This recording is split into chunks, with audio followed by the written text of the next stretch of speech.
Hola amigos, bienvenidos a este tiempo de la radio dedicado a la historia.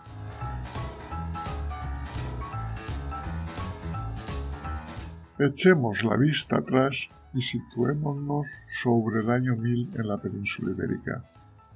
En este audio intentaré poner luz sobre la situación reinante en la misma, hablando de los hechos que sucedieron anteriormente y sus consecuencias en años sucesivos. Y dedicaré un especial recuerdo a la figura de los mozárabes, cultura híbrida esta típica de la península y que tuvo una existencia más bien efímera.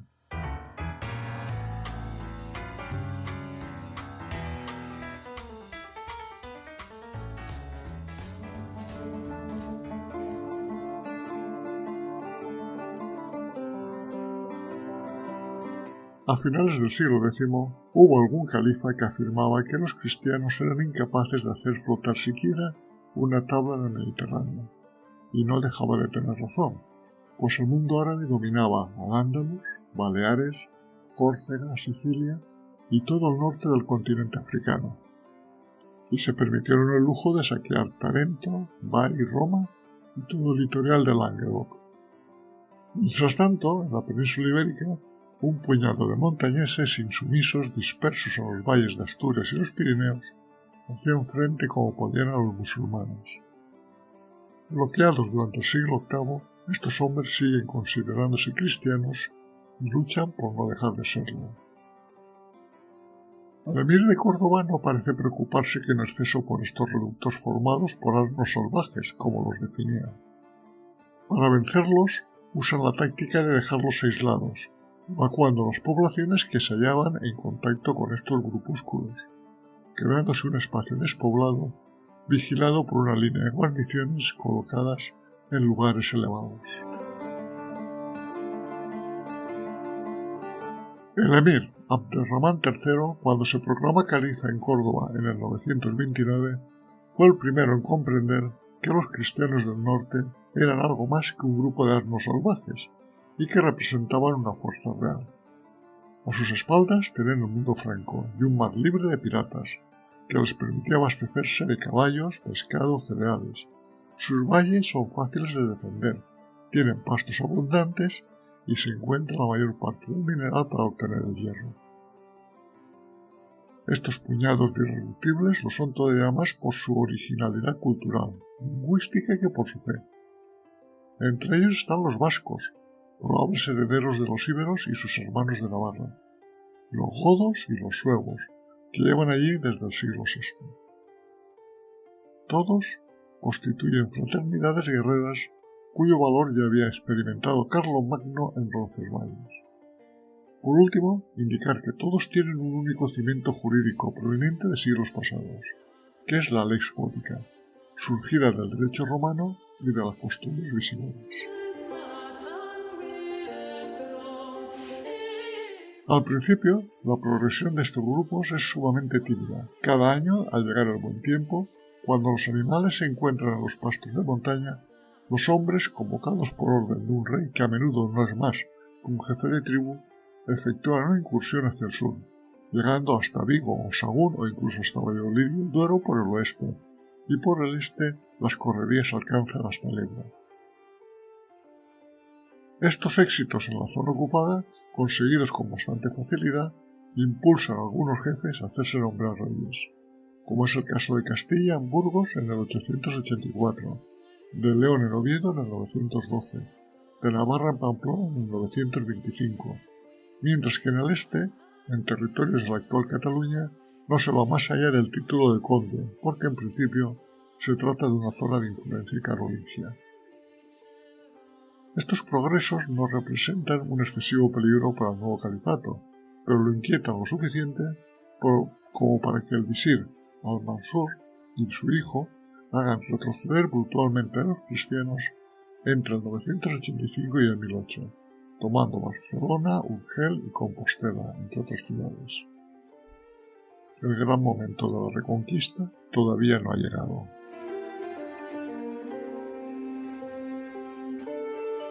El viraje decisivo tiene lugar entre el 1020 y el 1060.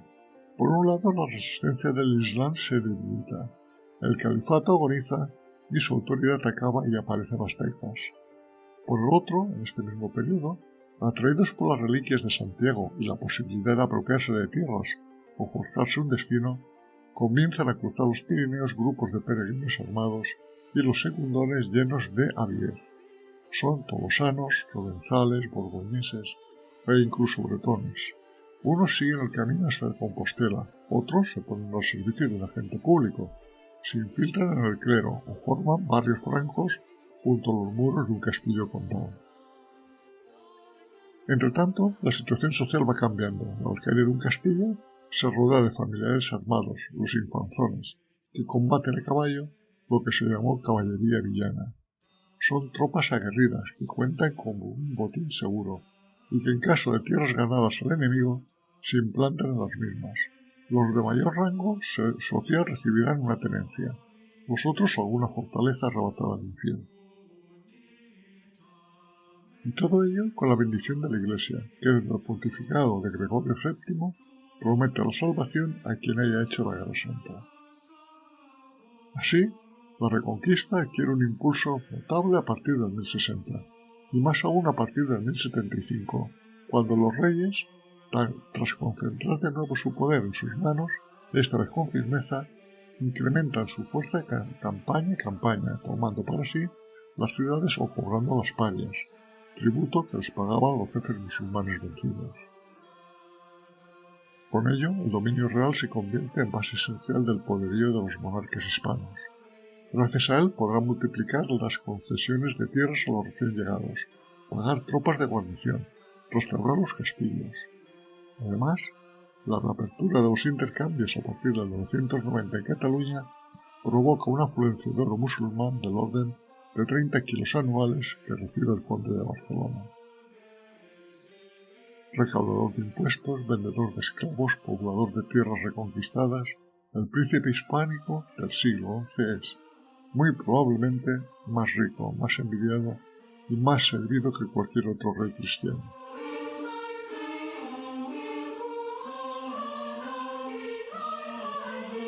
Y en esos tiempos se forma el reino de Castilla y León, con a su lado el reino portugués creado por y para borgoñones, un reino de Navarra que vacila entre su destino francés y un destino español, y pronto una corona de Aragón que incluirá el reino de Aragón y los condados catalanes.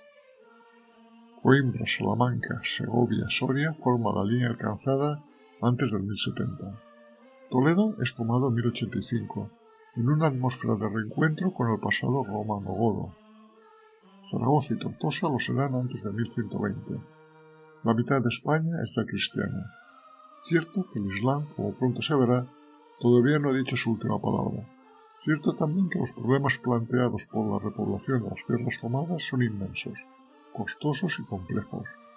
Pero la historia ha decidido. La cruz reinará sobre la península, y ya nadie pone en duda esta verdad al alba del siglo XII.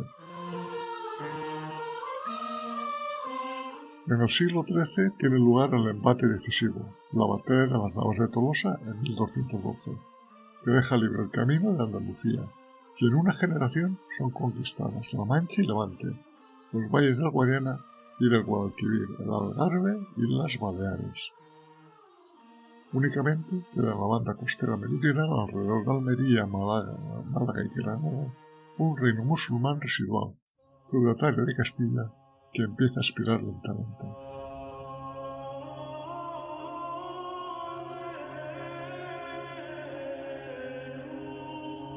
Para este ritmo rápido y decisivo fueron necesarios hombres venidos de otras tierras, que llegaban desde más allá de los Pirineos, que contribuyeron a reforzar tanto el empuje económico frente al Islam como la autonomía de los grupos de campesinos conquistadores. No puede verse simplemente al azar que en la península ibérica aparezcan, antes que en ninguna otra región, los privilegios, las franquicias, los fueros concedidos a ciudades y pueblos que encomiendan a los habitantes a la defensa armada de sus casas, a veces incluso a caballo, aunque se trate de campesinos.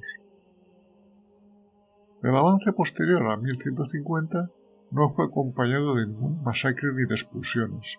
No se ejecutó por terrenos deshabitados. Ciudades y pueblos eran ricos y tenían una nutrida población que tras la ocupación siguieron creciendo. Y para ello, los que mandaban tuvieron la sensatez de no forzar las conciencias y dejar subsistir los derechos y justicias precedentes.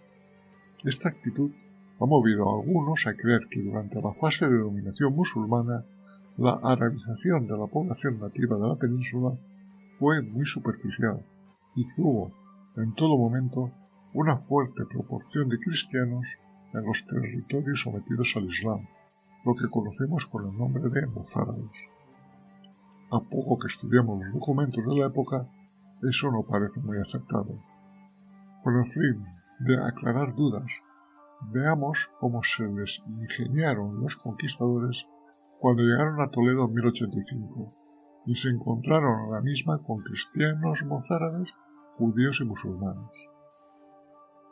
Durante años algunos historiadores daban como una situación propia de la península la coexistencia pacífica tanto durante el periodo musulmán como en el periodo cristiano de las tres comunidades religiosas, musulmanes, cristianos y judíos. Uno de los hechos en que se basaban era en que los musulmanes, a pesar de invadir el territorio en el siglo VIII, habían establecido buenas relaciones con sus dominados a partir de una serie de tratados basados en una legislación respetuosa con las minorías monoteístas. Del mismo modo, cuando los cristianos fueron ganando terreno, se presumía que los reyes cristianos habían copiado parte de esas disposiciones para posicionarse como gobernantes también tolerantes. Es indiscutible que cristianos, judíos y musulmanes compartieron el mismo territorio, pero considerar que las relaciones entre poblaciones habrían sido pacíficas la mayor parte del tiempo es algo difícil de comprobar. Además, deberemos recordar que la coexistencia de las distintas comunidades descansaba sobre conjuntos legales que establecían una clara segregación entre unos y otros, así como también límites a la libertad de cada uno.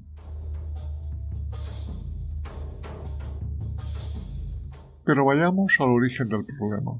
Cuando los musulmanes que habían acudido a mediar entre la disputa entre Rodrigo y Aquila, que se enfrentaban por la corona visigoda, lograron hacerse con el control de la mayor parte de la península, se les planteó un grave problema.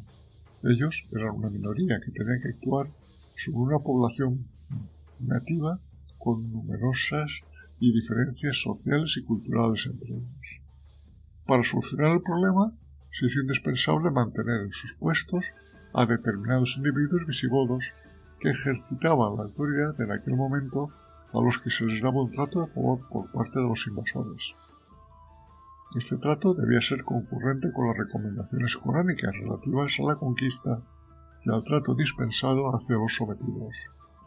Esto, en lenguaje jurídico musulmán, se llama dhimma, y es una especie de contrato por el cual la comunidad musulmana dominante concedía hospitalidad y protección a los miembros de otras religiones monoteístas, a condición de que aceptaran el dominio del Islam. A cambio, debía pagar un impuesto por persona, conocido por el nombre de jizá, y aquellos que poseían tierras, una contribución especial, el haraj, y respetar una serie de disposiciones que ordenaban sus relaciones con los musulmanes. Por ejemplo, no podían los hombres cristianos casarse con mujeres musulmanas. Sí, en cambio, los musulmanes podían casarse con cristianas, pero eso sí, los hijos debían ser educados en la fe musulmana, y además los cristianos tenían prohibido heredar de un musulmán, entre otras muchas cosas. El grupo mozárabe es el resultado de la dhimma, así que tenemos un grupo de cristianos, descendientes de la sociedad hispano-goda, que dentro de su comunidad mantiene sus costumbres, su religión e incluso sus leyes, que eran la lex gótica. Ni qué decir tiene que en el ámbito religioso las relaciones de estos cristianos con Roma se vieron interrumpidas, y en consecuencia la población cristiana que permaneció bajo el poder musulmán conservó todo un cuerpo ritual que mantuvo las pautas heredadas del rito visigodo, lejos de las novedades que fueron imponiéndose en el resto de la Europa cristiana. Cuando cayó Toledo en 1085, lo que extrañó mucho a los conquistadores fue el elevado grado de arabización que presentaba el colectivo mozárabe, pues usaba el idioma árabe para la vida diaria, y se vestía a la usanza oriental, lo que hizo a imagen de los conquistadores un grupo híbrido que no era ni cristiano ni musulmán. En realidad, era un grupo de cristianos que vivían en un mundo árabe, o un grupo de árabes que vivían en una comunidad cristiana. Y eso podía ocasionar problemas de convivencia, por ser una población que no cuadraba en el marco de los conquistadores. En 1085 en Toledo había un conjunto heterogéneo de cristianos, francos, mozárabes, judíos y musulmanes.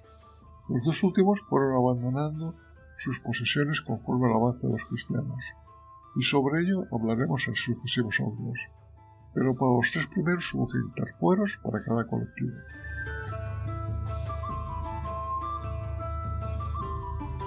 El primer conjunto de disposiciones se reunió en la Carta de los Mozárabes de Toledo, otorgada por Alfonso VI en el año 1101, que se encargaba de asegurar el respeto por las personas, costumbres y bienes de los mozárabes toledanos. También se ocupaba de resolver ciertos conflictos con respecto a las tierras que durante la conquista cristiana habían sido tomadas en perjuicio de sus antiguos propietarios, o donde había litigios por la demarcación de sus límites. Hay que tener en cuenta que las tierras conquistadas pertenecían al rey, que las podía repartir entre aquellos que lo acompañaban, o bien donarlas a la iglesia. Es decir, que la población asentada en el lugar, sea cual fuera su inscripción religiosa y característica cultural, se encuentra desde el inicio en una situación de precariedad jurídica.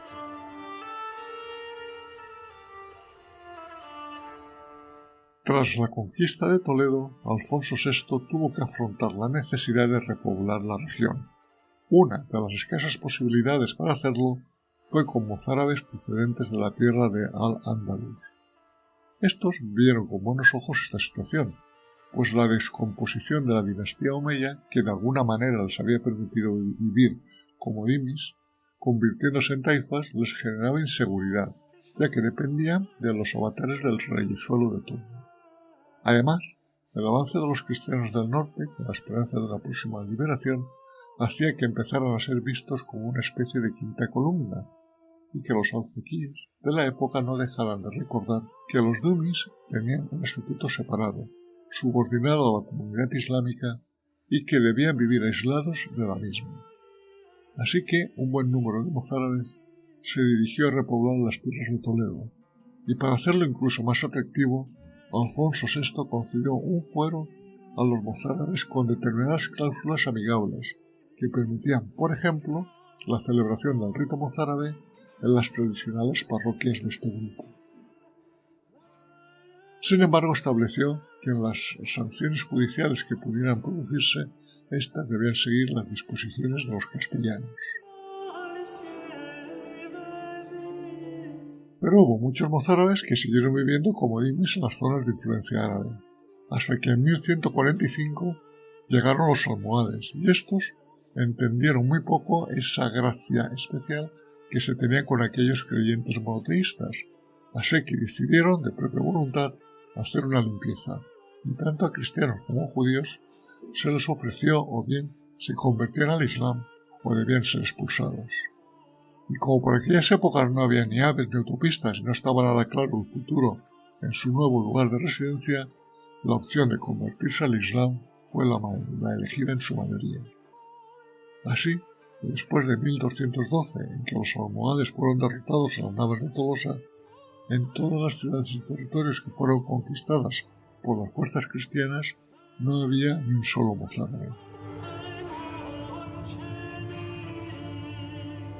Pero volvamos a nuestro Toledo, en el que hemos dejado un numeroso grupo de mozárabe. Más de 100 años después de la conquista, en 1183, se hace un único fuero para todos los habitantes, llamándolos a todos como ciudadanos, sin ninguna distinción, con el fin de asimilar a la población a las pautas feudales europeas. Pero eso no significa que el grupo mozárabe hubiera desaparecido. Es más, hay documentos notariales de la época que están redactados en árabe, lo que nos da una idea del peso que tenían los mozárabes en la sociedad toledana. El último documento en que aparecen los mozárabes como grupo distinto dentro de la sociedad toledana está fechado en 1259.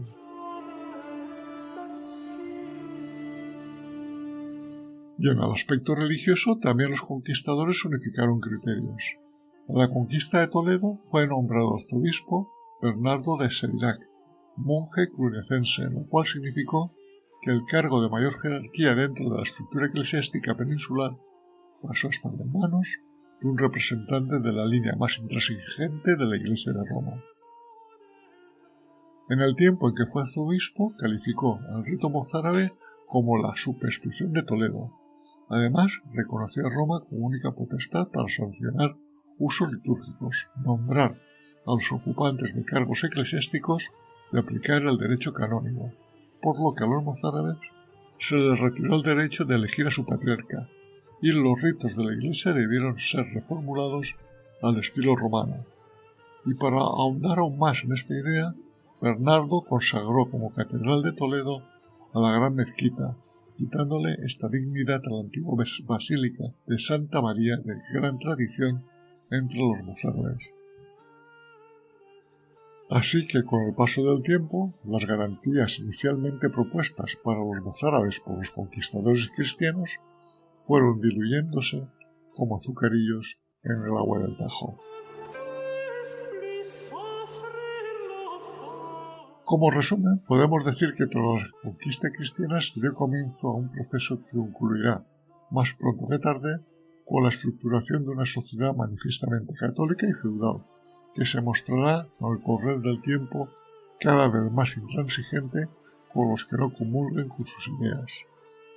En el caso de los mozárabes de Toledo, se publicaron una serie de normas que fueron borrando, entre otros, los derechos otorgados inicialmente y sus huellas religiosas, y que terminaron con la protección que regía sobre ellos, quedando expuestos a una situación de precariedad jurídica a medida que aparecieron futuros monarcas que fueron ignorando acuerdos anteriores.